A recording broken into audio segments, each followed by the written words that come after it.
Kumusta kayo lahat mga kabahay? Alam nyo, lagi natin pinapakita yung exterior appearance nitong mga house models natin sa Syria, no? Tulad nitong Manor Classic. So, pasukin natin. Mabilisan lang. Yan. Okay. Steel door. Oh, walang ilaw. Yun lang. Pero okay naman. Maliwanag naman. Ito yung house model na very spacious talaga. Yung living area. Living space niya. Yan. So, lahat ng nakikita ninyo ay deliverables. So, kasama sa turnover yan. Nandito yung ating service area. Yan. So, may drainage na dyan.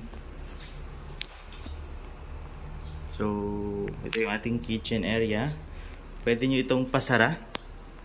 And then, i-full kitchen ninyo. Or siguro kalahati. Yung iba ginagawa kalahati. And then, dito yung laundry area.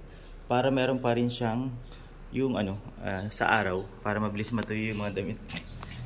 Yan. So, okay. CR number 1. Floor to ceiling yung ating tiles. There you go. Ito yung ating hagdanan. Yan. Tiles.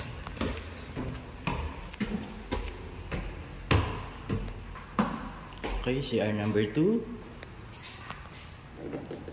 There you go. Kasama lahat yan sa turnover. Bedroom 1 natin. Yan. Sliding window. Aircon. CR number 2. Room number 2. Same. Window. Aircon. Pwede to single size bed. Ito yung masters natin. Masters. Yan. Diba? May konting pa-mini balcony tayo dito.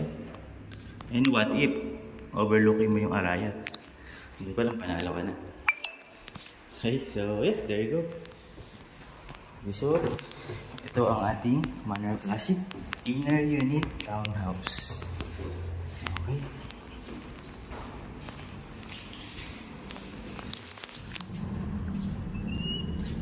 So yung cemented walkway, pwede mong i-landscape to konti, gawin mong coffee nook, breakfast nook, cemented carport para sa iyong sasakyan.